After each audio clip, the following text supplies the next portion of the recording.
Supreme court practice and procedure bill के खिलाफ दरख्वास्तें समाअत के लिए मुकर्रर। चीफ जस्टिस की सरबराही में 8 रुकनी लार्जर बेंच 13 अप्रैल को समाअत करेगा। Supreme court practice and procedure bill के खिलाफ दरख्वास्तें समाअत के लिए मुकर्रर। अकील अफजल से इस हवाले से तफसीलात लेंगे। जी अकील अफजल, अपडेट कीजिएगा।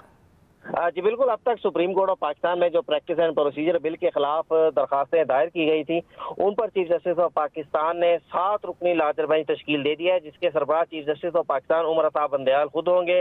Justice Ijazul Hasan, justice Munib Akhtar, justice Mazahar Ali Akbar Naqvi, justice Mohammad Ali Mazhar, justice Ayesha Malik, justice Hasan Azhar Rizvi और जस्टिस शाहिद वहीद इन बेंचेस में शामिल होंगे। मैं ये भी बताता चलूँ, जो कि नहायत अहम चीज़ है कि चीफ जस्टिस ऑफ पाकिस्तान ने मुख्तलिफ मुकदमात के अंदर बेंचेस तश्कील दी है, जिसमें मुख्तलिफ जजेस ने उनसे इख्तलाफ किया, लेकिन उन इख्तलाफ करने वाले कोई भी जजेस में से कोई भी जज साहब जो है वो इस बेंच में शामिल नहीं है। इन केसेस की समाअत जो है वो 13 अप्रैल को दिन 11:30 बजे समाअत के लिए मुकर्रर किया गया है और 13 अप्रैल को ये 11:30 बजे इनकी समाअत होगी, जिसके लिए रिसार्ट सुप्रीम कोर्ट ने तमाम दरख्वास्त गुजारों को नोटिस जारी कर दिए हैं। जी अकील, बताइएगा ये जो दरख्वास्तें दायर की गई हैं, इनमें क्या तहरीर किया गया है? देखिए, हुकूमत की जानिब से प्रैक्टिस एंड प्रोसीजर बिल जो सुप्रीम कोर्ट के रूल से मुतल्लिक है वो बनाने की कोशिश की जा रही है, जिसकी अभी तक पार्लियामेंट ने तो मंजूरी दी है, लेकिन सदर की जानिब से बिल अप्रूव नहीं हुआ है, अभी तक उसके ऊपर दस्तखत नहीं किए गए हैं। लेकिन दूसरी जानिब जो मुख्तलिफ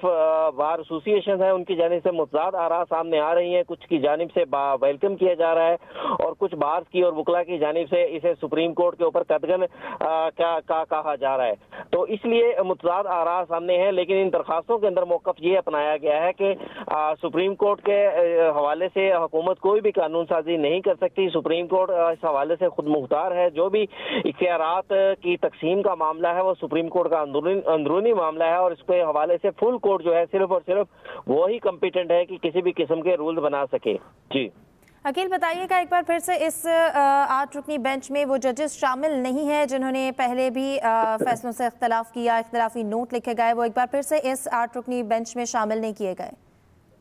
जी बिल्कुल, इससे पहले चीफ जस्टिस ऑफ पाकिस्तान ने इंतखाबात के मामले के ऊपर लार्जर बेंच तश्कील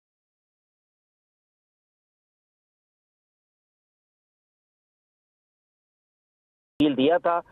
जिसमें जस्टिस जमाल खान मंदोखेल, जस्टिस अतर मिनिल्ला, जस्टिस मंसूर अली शाह और जस्टिस याया अफरीदी ने चीफ जस्टिस की राय से इख्तलाफ करते हुए जो है वो इख्तलाफी नोट दिया था। इसके साथ साथ जस्टिस काजी फाइज ईसा भी हैं, जो कि सुप्रीम कोर्ट ऑफ पाकिस्तान के सीनियर तरीन जज हैं, उनकी जानिब से भी मुख्तलिफ एतराज़ात सामने आते रहे हैं। ताहम इस बेंच के अंदर चीफ जस्टिस ऑफ पाकिस्तान से इख्तलाफी राय रखने वाला जो है कोई भी जज शामिल नहीं, किसी भी जज को शामिल नहीं किया गया है। और ये भी बताता चलूँ कि हुकूमत की जानिब से ये जो बिल बनाया जा रहा है, इसके हवाले से सुप्रीम कोर्ट के मुख्तलिफ जज साहिबान अपने जो नोट्स हैं, जो उनकी जजमेंट्स हैं, उनके इख्तलाफी जो जजमेंट्स हैं, उसके हवाले से वो पहले भी कह चुके हैं कि चीफ जस्टिस ऑफ पाकिस्तान के आर्टिकल 184(3) के इख्तियार के इस्तेमाल के हवाले से जो इतनी भी दरखास्तें हैं, जितने भी जो तरीकाकार है, उसके लिए बाकायदा एक कानून साजी होनी चाहिए, बाकायदा उसके लिए पहले रूल्स बनाए जाएं। इसी हवाले से जस्टिस काजी फाइज ईसा ने एक जजमेंट भी दी थी कि आर्टिकल 184(3) के इस्तेमाल के हवाले से कोई भी कवायद और ज़वाबित नहीं है, कोई भी कानून जो है वो जो रूल्स हैं वो अभी इन फील्ड नहीं है, इसलिए जितने भी ऐसे मुकदमात हैं उनकी समाअत को फौरी तौर पर रोक दिया जाए। लेकिन दूसरी जानिब चीफ जस्टिस ऑफ पाकिस्तान और जो की जानिब से इस हवाले से फुल कोर्ट के जो इजलास है, जो मीटिंग है, वो नहीं बुलाई जा रही और बज़ाहिर अब इन दरखास्तों की समाअत के बाद भी जो कि दरखास्तें आम शहरियों और मुख्तलिफ वकला की जानिब से दायर की गई हैं, इसमें कोई भी खास बार एसोसिएशन, कोई बड़ी बार एसोसिएशन जो है वो बराह रास्त इसमें मुलव्वस नहीं, इसमें दरखास्त देने वालों में शामिल नहीं है।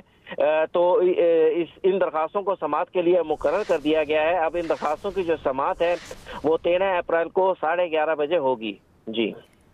अकील, एक बार फिर से हमने देखा कि जिन इख्तलाफ राय रखने वाले जो जजेस हैं वो इस बेंच में शामिल नहीं किए गए हैं। क्या फिर से अदालती जो कार्रवाई है, क्या उसके फैसले हैं या जो इनकी समाअत है वो मुतनाज़ करार दी जाएगी? देखिए, सियासी तौर के ऊपर तो बिल्कुल इस दरख्वास्त इस कार्रवाई को मुतनाज़ा करार दिया जाएगा, लेकिन बज़ाहिर जो जज साहिबान शामिल किए गए हैं उन जज साहिबान वो क्या फैसला करते हैं ये तो अभी अदालत ही बताएगी। लेकिन सियासी तौर के ऊपर जिस तरह हुकूमत का जो मौक़िफ़ सामने आ रहा है उससे ये चीज़ सामने है कि इस बेंच के ऊपर जो कहा जा रहा था कि लाइक माइंडेड जजेस हैं, उसी तरह इस बेंच के ऊपर भी मुमकिना तौर के ऊपर हुकूमत जो है वो एतराज़ आयद करेगी और मौक़िफ़ यही अपनाया जाएगा कि किसी भी ऐसे जज को बेंच में शामिल नहीं किया गया जो कि इख्तलाफी राय रखता हो, जो कि चीफ जस्टिस ऑफ पाकिस्तान के हवाले से उन्होंने नोट दिए हों, इसलिए किसी भी ऐसे जज को बेंच में शामिल नहीं किया गया। जी अकील, एक बार फिर से नाज़रीन के लिए बताइएगा, इस सारी सूरत हाल में ये जो practice and procedure bill parliament में पेश किया गया, उसके बाद सदर की जानिब से एतराज़ लगाकर वापस भेज दिया गया और अब एक बार फिर से पार्लियामेंट में ये मंजूरी के 10 दिन बाद खुद से नाफिजुल अमल हो जाएगा और अब इसके खिलाफ ये दरख्वास्त दायर की गई है। दरख्वास्त में क्या तहरीर किया गया था, एक बार फिर से बताइएगा। देखिए, दरख्वास्त जो है वो राजा अमीर खान और चौधरी गुलाम हुसैन और जो मुख्तलिफ जो शहरी हैं, जिसमें चौधरी गुलाम हुसैन जो है वो मीडिया के हवाले से बड़ी शोहरत रखते हैं और इसके साथ साथ जो मुख्तलिफ वकला हैं उनकी जानिब से ये दरख्वास्तें सुप्रीम कोर्ट ऑफ पाकिस्तान में दायर की गई थी, जिनमें यह मौक़िफ़ ये अपनाया गया है कि हुकूमत की जानिब से प्रैक्टिस एंड प्रोसीजर के हवाले से और चीफ जस्टिस के इख्तियारात के हवाले से जो कानून साजी की जा रही है वो आइन के खिलाफ है। पार्लियामेंट इस हवाले से किसी भी किस्म का कानून नहीं बना सकती और पार्लियामेंट के पास इख्तियारात नहीं है कि वो सुप्रीम कोर्ट को रेगुलेट करे। अगर सुप्रीम कोर्ट को कोई रेगुलेट कर सकता है वो सुप्रीम कोर्ट का फुल कोर्ट है और फुल कोर्ट के पास ही ये इख्तियारात हैं कि कौन से कवानीन बनाने हैं और चीफ जस्टिस के इख्तियारात को सिर्फ और सिर्फ फुल कोर्ट की इजलास जो है, फुल कोर्ट मीटिंग जो है उसी को ही इसमें शामिल किया जा सकता है। यहाँ पर यह भी बात सामने आया है कि चीफ जस्टिस ऑफ पाकिस्तान ने इस पर 7 रुकनी लार्जर बेंच तश्कील दिया है, जिसके सरबराह chief justice of Pakistan Ijazul Ahsan होंगे, chief justice of Pakistan Umar Ata Bandial होंगे, justice Ijazul Ahsan, justice Munib Akhtar, justice Mazahar Ali Akbar Naqvi, justice Mohammad Ali Mazhar, justice Ayesha Malik, justice Syed Hasan Azhar Rizvi और जस्टिस शाहिद वहीद इस बेंच में शामिल होंगे। 13 अप्रैल को ये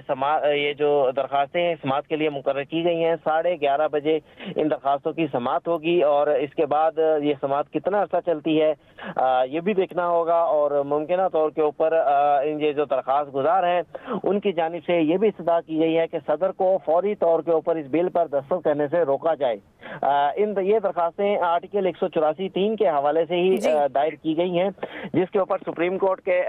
सीनियर तरीन जज जस्टिस काजी फायज ईसा का मौक़िफ़ ये है। अभी हाल ही में उनकी जानिब से एक वज़ाहती नोट भी जारी किया गया था, जिसमें ये कहा गया था कि सुप्रीम कोर्ट का कोई भी केस जो है जो कि आर्टिकल 184(3) के हवाले से हो वो उसके ऊपर फैसला इसकी जो कार्रवाई है वो रोक दी जाएगी। लेकिन ठीक है अकील अफजल, आपने हमें तफसीलन आगाह किया, बहुत शुक्रिया। न्यूज़ टुडे सब तक इतना ही। एक ब्रेक के बाद आप देख सकेंगे खैर रमज़ान। देखते रहिए एक्सप्रेस न्यूज़।